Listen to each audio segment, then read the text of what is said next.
নেই নিকাশি ব্যবস্থা, বৃষ্টির জেরে থই থই জল, ঘটছে দুর্ঘটনা। কাজ না হওয়ায় গ্রামীণ রাস্তায় জলের ওপর দাঁড়িয়ে বিক্ষোভ এলাকাবাসীর। টানা 2 ঘন্টা পথ অবরোধ চললেও কোনো জনপ্রতিনিধি আসেননি ঘটনাস্থলে। বৃহস্পতিবার দুপুর আনুমানিক 12টা নাগাদ চাঁচল 1 ব্লকের মকদমপুর গ্রাম পঞ্চায়েতের নদীশিক গ্রামের ঘটনা। বেঞ্চ পেতে রাস্তায় বাঁশের ব্যারিকেড লাগিয়ে পথ অবরোধ করা হয়। আগে উন্নয়ন, তারপরে ভোট, এই প্ল্যাকার্ড হাতে বিক্ষোভ। রাস্তা সংস্কার এবং নিকাশি ব্যবস্থার দাবি উঠেছে। এই রাস্তা দিয়ে মহানন্দপুর এবং মকদমপুর ভগবানপুর 3টি গ্রাম পঞ্চায়েতের লক্ষাধিক পরিবার চাঁচল সদরে যান। টোটো উল্টে ঘটছে দুর্ঘটনা।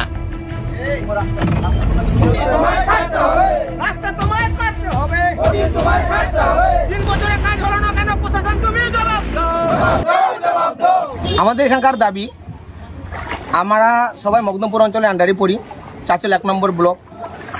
কথা হলো যে এখানে আমাদের প্রায় 3 থেকে 4 বছর ধরে এই রাস্তা বেহাল অবস্থা।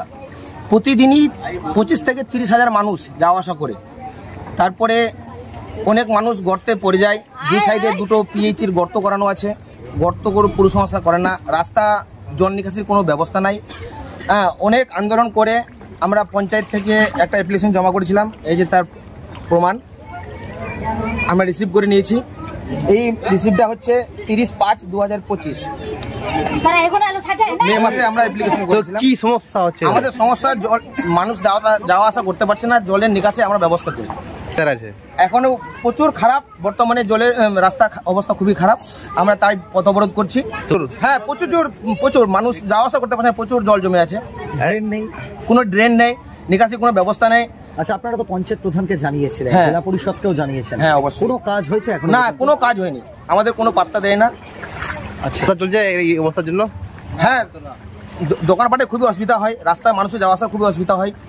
স্কুল ছাত্ররা গর্তের মধ্যে পড়ে যায়, টোটো যায়, কিন্তু খুবই অসুবিধা হয়। টোটোর ইঞ্জিন থেকে মোটর পর্যন্ত সবকিছুই গর্ত জলের মধ্যে ডুবে যায়। হ্যাঁ, সবাই যায়। এমএলএ আমরা এমএলএ থেকে, এমপি থেকে, তারপরে গ্রাম পঞ্চায়েত মেম্বার, পঞ্চায়েত সমিতির সদস্য সবাই যাওয়া আসা করে, কিন্তু এদের নজরে পড়ে না।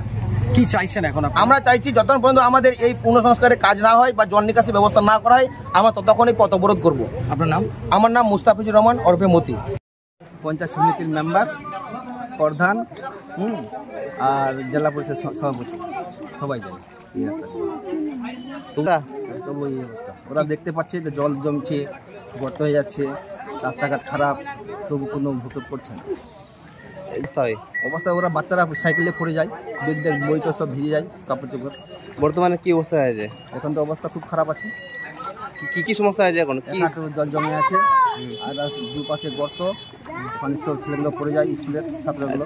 টোটোগুলো যাচ্ছে কিভাবে? টোটোগুলো যাচ্ছে, ওই সব মোটর ফোটর সব ভিজে যাচ্ছে, উল্টে যায় টোটোগুলো। আপনারা রাস্তা চাইছি আর জল নিকাশি চাইছি। আমরা কত বড় করলাম আজকে রাস্তা, কেন আপনাদের কোনো কান দিচ্ছে না। দিবেন? ভোট দিব না, কেন ভোট দিতে যাবো? কাজ না হলে ভোট দিব না, আমরা ওপর করবো, বয়কট করবো ভোট। আপনার নাম? আশরাফুল হক। এইখানকার পঞ্চায়েত তৃণমূলের, পঞ্চায়েত সমিতি তৃণমূলের, জেলা পরিষদ তৃণমূলের, এমএলএ তৃণমূলের, তারপরেও এই রাস্তার এই অবস্থা। স্বাভাবিকভাবে এই তৃণমূলের নেতারা এখানে আসেন ভোটের সময়, বিভিন্ন কথা দেন, কিন্তু তারপরে এই ভোট চলে গেলে তারা সেটা ভুলে যান, মানুষ দুর্ভোগ ভোগ করে। এটা সারা পশ্চিমবঙ্গের সঙ্গে সঙ্গে মালদা জেলাতেও এই একই অবস্থা। দেখেন, এটা সমস্যা আছে এবং আমাদের প্রশাসনের সঙ্গে কথা হয়েছে, এসডিও সাহেব ফোন করেছিলেন এবং বিডিও সাহেবের সঙ্গে কথা হয়েছে, এবং লোকাল যে মেম্বার আমাদের মধ্যিউর্দা গ্রাম পঞ্চায়েত, ওনার সঙ্গে কথা হলো। এই রাস্তাটার আমাদের বেশ কিছু জায়গাতে এরকম জল জমেছে, তার কারণ হচ্ছে দুদিকে কিন্তু বাড়ি আছে এবং উঁচু আছে, এবং জল নিকাশির জন্য ওখানে যেটা শুনলাম যে আমাদের সম্মানীয় বিধায়ক সাহেব একটা প্রপোজাল পাঠিয়েছেন প্রায় 3 লক্ষ টাকার, ঠিক আছে? সেটা আসলে হয়তো এস্টিমেট করে পাঠিয়েছে পঞ্চায়েত থেকেই, আসলে হয়তো হয়ে যাবে। আমরাও দেখছি আমাদের জেলা পরিষদ মেম্বার ওখানে বন্দনা রানী ঘোষ আছে, ঠিক আছে? ওনাকে দিয়ে আমার জেলা পরিষদের পক্ষ থেকে আমি কথা বললাম ওনাদের সঙ্গে, এবং ওনাদেরকে সন্ধ্যার সময় ডেকেছি। আমাদের গ্রাম পঞ্চায়েত মেম্বার আছে, তার সঙ্গে যারা বিক্ষুব্ধ আছে, সঠিক কি সমস্যা আছে সেটা দেখে অবশ্যই আমি জেলা পরিষদে করার চেষ্টা করবো।